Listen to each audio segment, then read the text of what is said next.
काली देवी का दास किस नंबर 2।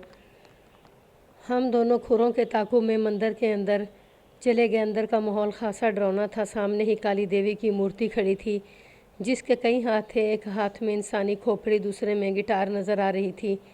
उसकी आंखें सुर्ख और ज़ुबान सुर्ख लंबी बाहें निकली हुई थी और होंठ खून आलूद। और हिंदू धर्म में काली देवी को कहर और इंतकाम की देवी ख्याल किया जाता है। काली के बुत के आगे एक खंवार चबूतरा बना हुआ था। यहाँ चूड़ियों के टुकड़े पड़े नज़र आ रहे थे और एक तरफ जनाना जूती पड़ी हुई थी। दोनों पाँव इधर उधर बेतरतीबी से पड़े थे। दोनों इस चबूतरे पर बैठे थे। खोजी ने कहना शुरू किया, लगता है यहाँ मकतूला के साथ ज़बरदस्ती की कोशिश की गई जिससे उसकी चूड़ियाँ टूट गईं। फिर यहाँ से लड़की अपने कदमों पर वापस नहीं गई क्योंकि यहाँ से लड़की की वापसी के खुरे नहीं हैं। खोजी ने जो नक्शा खींचा था वो मेरे क्यास के अन मुताबिक था। चूड़ियों के टुकड़े और जूती की बेतरतीबी वही कहानी सुना रहे थे जो खोजी ने बयान की थी। जहाँ ज़बरदस्ती हो वहाँ चूड़ियाँ टूट जाती हैं और अगर कोई अपनी मर्ज़ी से जूती उतारे तो दोनों पाँव साथ साथ रखता है। मैंने चूड़ियों के टुकड़े इकट्ठे करके रुमाल में लपेट कर जेब में डाली और खोजी ने जूती उठा ली। कातिल ने यहाँ लड़की को अपने कंधों पर लाद लिया। खोजी ने खुरे उठाते हुए बाहर आकर कहा, देखें अब इसके कदमों के निशान गहरे पड़ रहे हैं जिससे जाहिर होता है कि उसने कोई बोझ उठा रखा है।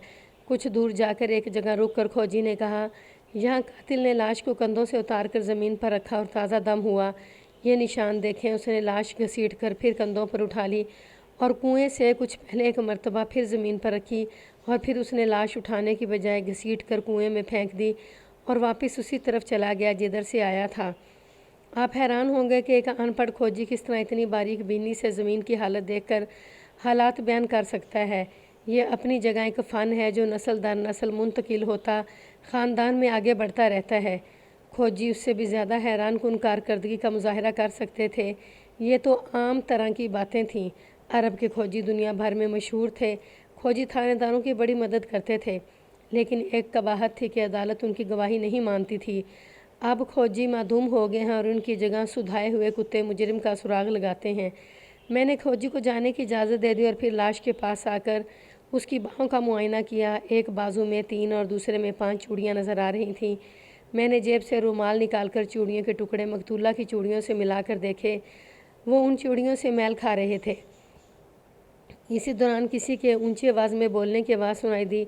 मैंने उस तरफ देखा तो एक नौजवान नज़र आया जो अब हुलिये से ही झल्ला लग रहा था। ऐसे बच्चों को पाकिस्तान में साईं लोग कहा जाता है। वो कुछ महमल से अल्फाज बोल रहा था और काफ़ी गुस्से में लग रहा था। फिर वो मकतूला की लाश के पास जाकर बैठ गया और उसके चेहरे पर हाथ फेर फेर कर रोने लगा। साथ साथ वो कुछ कहता भी जा रहा था जिसकी समझ मुझे नहीं आ रही थी, लेकिन साफ जाहिर हो रहा था कि वो अपनी बीवी की मौत पर गम और गुस्से का इजहार कर रहा है। उसे किसी तरह पता चल गया था कि उसकी बीवी मर गई है। जब मेरे कहने पर लाश को पोस्टमार्टम के लिए ले जाया जाने लगा तो उस झल्ले ने, जिसका नाम मुझे भवानी दास बताया गया था, उसने लाश वाली चारपाई को उठाने वाले लोगों से लड़ना शुरू कर दिया। उसकी माँ और पंडित शंकर ने उसे संभालने की बहुत कोशिश की, लेकिन वो किसी के काबू में नहीं आ रहा था। पंडित और उसकी बीवी अपने झल्ले बेटे की बातें समझ लेते थे और वो उसको समझा रहे थे कि उसकी बीवी को अस्पताल ले जा रहे हैं जहाँ डॉक्टर उसे ठीक कर देगा। तंग आकर पंडित ने मेरी तरफ इशारा करके भवानी से कुछ कहा तो वह मेरी तरफ खौफज़दा नज़रों से देखने लगा। फिर वो मेरी तरफ आया और हाथ जोड़कर कुछ कहने लगा। उसके साथ साथ वो लाश की तरफ इशारे भी कर रहा था। फिर वो अपने हाथों से अपना गला दबाकर मुझे समझाने लगा कि इसकी बीवी को गला घोंटकर मारा गया है। फिर वो रोने लगा। मैंने उसके कंधे पर हाथ रखकर उसे दिलासा दिया। इतनी देर में पंडित दयाल शंकर ने उसको पकड़ा और एक तरफ ले गया। मैंने अपने 2 कांस्टेबलों से कहा कि वो लाश को पोस्टमार्टम के लिए सरकारी अस्पताल ले जाएं। उन्होंने रोते धोते लवाहकीन को पीछे हटाकर लाश वाली चारपाई को बैलगाड़ी पर रखा और वहाँ से उसे ले गए। लाश को भिजवाने के बाद मैंने अपनी तफ्तीश का आगाज़ करना था। अंग्रेज़ अफसरों ने थानेदारों को कह रखा था कि जिस गांव में वारदात हो थानेदार वहीं डेरा लगा ले और वारदात की तफ्तीश मुकम्मल करके ही थाने आए। ऐसा होना अमली तौर पर तो मुमकिन नहीं था, लेकिन इस बात से अंदाज़ा लगाया जा सकता है कि वो लोग कानून पर किस तरह अमल कराते थे। नंबरदार मुसलमान था। उसने अपनी बैठक में मेरे बैठने का इंतज़ाम कर दिया। मैंने नंबरदार से कहा कि वह पंडित को मेरे पास भेज दे। मैंने पूछ गूछ का आगाज़ पंडित से करने का फ़ैसला कर लिया। थोड़ी देर बाद पंडित आ गया और हिंदुओं के रवायती तरीके से हाथ जोड़कर प्रणाम किया। पंडित 60-65 के पेटे का होगा। उसका हुलिया भी वैसा ही था जैसा मैं अक्सर कहानियों में बयान कर चुका हूँ। सफ़ा चट, सर पर लंबे बालों की बोदी, पेट निकला हुआ, धोती कुर्ता पहने हुए था। यह धोती हिंदवाना थी, यानी दोनों टांगों से एक पल्ला गुजर कर पिछली तरफ उड़सा हुआ था। वो उम्र सीधा तो था मगर सेहत खासी अच्छी थी। गरीब लोगों से प्रसाद और चढ़ावे खा खा कर हट्टा कट्टा हो चुका था। उसके चेहरे पर मस्कीनी लेकिन आंखों में अयाराना चमक साफ नज़र आ रही थी। पंडित जी, लता आपकी बहू थी? मैंने पूछा। जी हजूर, उसने फिदवियाना लहजे में कहा। बहू कम थी, बेटी ज़्यादा थी। कल किस वक्त वो घर से निकली थी? मैंने उससे पूछा। यही हजूर, कोई सूरज डूबने के बाद का वक्त होगा, उसने कुछ सोच कर कहा। जब वो वापस नहीं आई तो आपने उसे तलाश नहीं किया? मैंने पूछा। फिर वो पूरी रात घर नहीं आई तो आपने थाने इतला क्यों नहीं की? वो अपने बाप के घर चली गई थी दरोगा जी। क्यों गई थी? मैंने पूछा। घर में कोई लड़ाई झगड़ा हुआ था? नहीं हजूर, हम लड़ाई झगड़े वाले लोग नहीं, उसने कहा। वो मुझे बताकर अपने बाप के घर गई थी। उसने बताया था कि उसके भाई की तबीयत ठीक नहीं है और उसको देखने जा रही है। जी, दरअसल उसका भाई नशा करता है। उसे तुम या तुम्हारा बेटा छोड़ने क्यों नहीं गए? मैंने पूछा। वो अकेली क्यों गई थी? वो हमेशा अकेली ही जाती थी, पंडित शंकर दयाल ने कहा। यह कोई नई बात नहीं, वो अक्सर चली जाती थी और फिर वापस भी आ जाती थी। उसने कौन सा किसी दूसरे शहर जाना होता था? क्या वो तुम्हारे घर में खुश थी? मैंने पूछा। खुश क्यों न होती हजूर, पंडित शंकर दयाल ने बड़े फ़ख्र से कहा। भूखे नंगे लोगों के घर से आई थी। यहाँ उसे पेट भर कर रोटी और पहनने को बढ़िया कपड़ा मिलता था। उसे और क्या चाहिए था? तुम्हारा बेटा झल्ला है? मैंने कहा। क्या कोई लड़की ऐसे आदमी के साथ खुश रह सकती है? मेरी ये बात सुनकर पंडित शंकर दयाल बगलें झांकने लगा। फिर उसने अटकते हुए कहा, वो कोई पागल थोड़ा है। वो तो देवी का बालका है, इस पर देवी का साया है। ये तो लता की खुशकिस्मती थी कि उसे ऐसा खामुंद मिला। खुशकिस्मती या बदकिस्मती? मैंने तंजिया लहजे में कहा।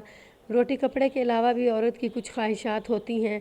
क्या तुम्हारा देवी का बालका इसके हकूक़ पूरे करने की अहलियत रखता था? मैं क्या कह सकता हूँ हजूर, पंडित शंकर दयाल ने मकारी से कहा। मुझे तो ये पता है कि दोनों मियाँ बीवी खुश रहते थे। एक बात कान खोलकर सुन लो पंडित जी, मैंने ज़रा सख्त लहजे में कहा। जिन औरतों को अपने मर्द से खुशी नहीं मिलती वो खुशी के हसूल के लिए चोर रास्ते निकाल लेती हैं। और तुम्हारा पागल बेटा इस काबिल नहीं कि अपनी बीवी को खुश रख सकता, इसलिए तुम्हारी बहू ने बाहर किसी से याराना लगा रखा था और इसी चक्कर में मारी गई है। मेरी ये बात सुनकर पंडित के चेहरे पर हवाइयाँ उड़ने लगीं। उसका सांवला रंग स्याह पड़ गया। मैंने देखा वो लर्ज रहा था। राम राम राम राम, उसने कांपती आवाज़ में कहा। यह मानने की बात नहीं है दरोगा जी, ज़रूर आपको गलती लगी होगी या किसी ने आपको बहकाया है। मैं कोई बच्चा नहीं हूँ पंडित जी, मैंने कहा। मेरा काम ही यही है, मुझे कौन बहका सकता है? आपकी नज़र में कोई ऐसा बंदा है जो आपकी बहू से मिलता हो या उसमें दिलचस्पी लेता हो? यह भी हो सकता है कि आपकी बहू खुद उसके पास जाती हो। नहीं दरोगा जी, पंडित दयाल शंकर ने कहा। मैं ऐसी कोई बात नहीं जानता।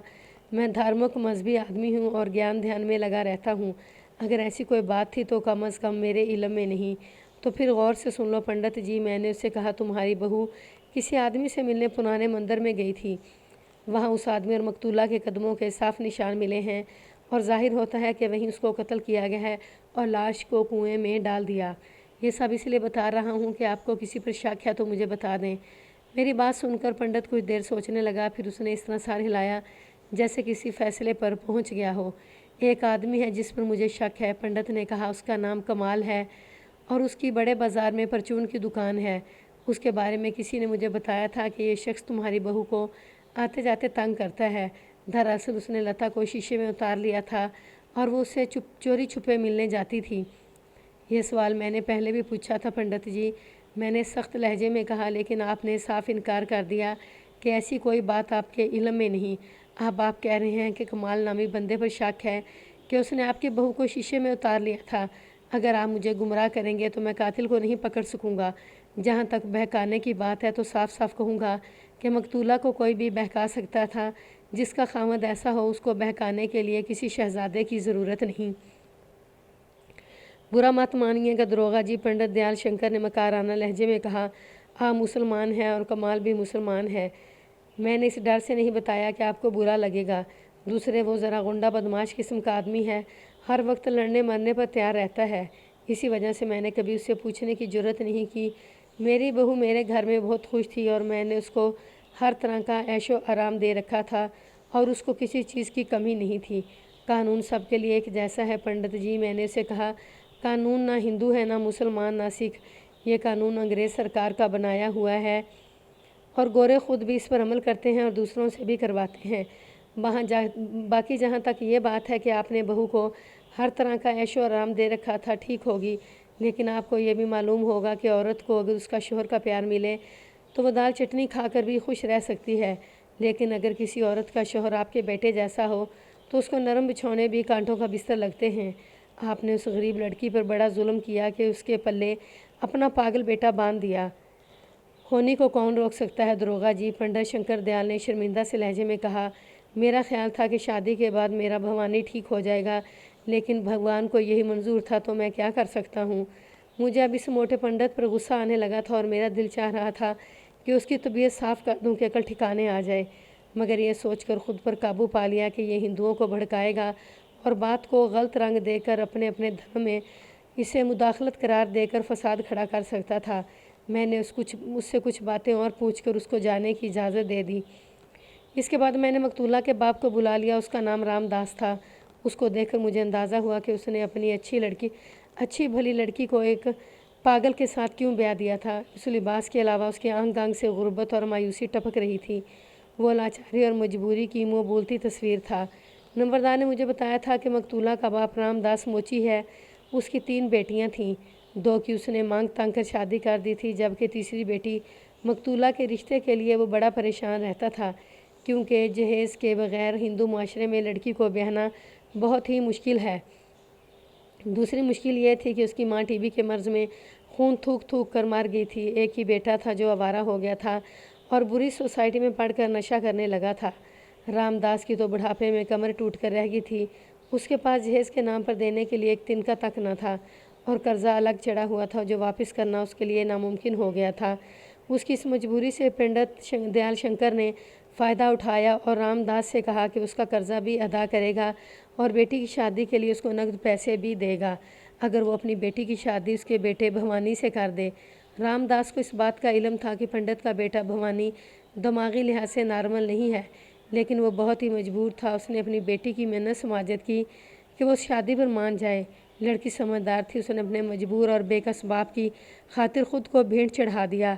मैंने रामदास को रस्मी तौर पर उसकी बेटी की मौत पर दिलासा दिया। उसके चेहरे के तासुरात से लग रहा था कि उसे किसी दिलासे की ज़रूरत नहीं है और बेटी की मौत पर जैसे उसने सुख का सांस लिया है। क्या तुम्हारी बेटी अपने ससुराल में खुश थी?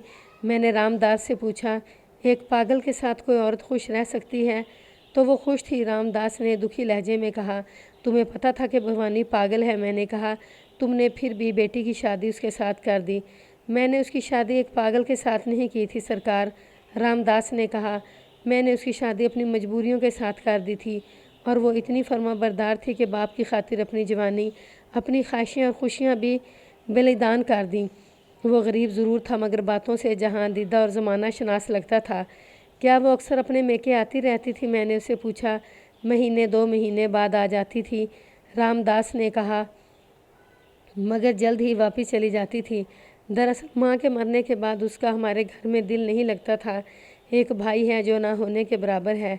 आखिरी बार वो कब आपके पास आई थी? मैंने सवाल किया। यही कोई 10-12 दिन पहले की बात है, रामदास ने सोते हुए कहा। कत्ल वाली रात वो तुम्हारे घर नहीं थी? नहीं सरकार, मगर पंडित शंकर दयाल का कहना है कि वो उसे बताकर मेके गई थी। मैंने कहा। उसने पंडित जी को बताया था कि उसके भाई की तबीयत ख़राब है और वो उसकी खबरगिरी के लिए जा रही है। ऐसी कोई बात नहीं सरकार, रामदास ने कहा। वो यहाँ बिल्कुल नहीं आई और ना ही उसके भाई की तबीयत ख़राब थी। भाई तो उसका घर टिकता नहीं। अगर वो आती तो मुझसे मुलाकात तो उसकी ज़रूर होती। अब मैं जो पूछूंगा वो तुम्हें बुरा लगेगा रामदास, मैंने कहा, लेकिन तुम्हारी बेटी के कातिल को पकड़ने के लिए ये मेरी मजबूरी है। मेरे अच्छा बुरा लगने का ख्याल ना करें सरकार, रामदास ने कहा। मेरी इतनी हैसियत नहीं कि किसी की बात का बुरा मान सकूं। आप पूछो जो पूछना है। पंडित जी का कहना है कि मकतूला का किरदार ठीक नहीं था। मैंने कहा। वह एक मुसलमान दुकानदार कमाल से चोरी छुपे मिलने जाती थी। क्या ये बात दुरुस्त है? وہ بدنसीब मर गई है, रामदास ने कहा, इसीलिए मुझे झूठ बोलकर पर्दे डालने की ज़रूरत नहीं। ये बात मैंने भी सुनी थी और लोग भी ऐसी ही बातें करते थे। मैं किसी की ज़ुबान नहीं पकड़ सकता था। सच्ची बात यह है कि मैंने एक रोज़ बेटी से बात की थी कि लोग उसके मुतल्लिक इस तरह की बातें करते हैं, तो उसने साफ साफ मुझे कह दिया कि मैंने आपकी सारी परेशानी दूर कर दी है और कर्ज़ा भी उतर गया है, आपकी ज़िम्मेदारी ख़त्म हो गई है। मैं एक पागल के साथ सारी उम्र अपनी जवानी बर्बाद नहीं कर सकती। कमाल मुझे अच्छा लगता है और वो मेरी पसंद का मर्द है। रामदास की बातों से मैंने अंदाज़ा लगाया कि मकतूला ने बाप की खातिर एक पागल से शादी करके कुर्बानी तो दे दी थी, लेकिन बाद में इंसानी फितरत के तकाज़ों को दबा ना सकी और उसकी तकमील के लिए गलत राहों पर चल पड़ी थी। इस तरह यह भी कहा जा सकता है कि वो बागी हो गई थी और उसने इंतकामी रवैया अपना लिया था। क्या इन बातों का इल्म तुम्हारे बेटे को भी था? मैंने ख्याल के तहत पूछा। जी हाँ, रामदास ने कहा। उसने अपनी बहन से कुछ नहीं कहा, वो तो मरने मारने पर उतर गया था हजूर। रामदास ने बताया, है तो पक्का नशेबाज, लेकिन आखिर जवान खून है।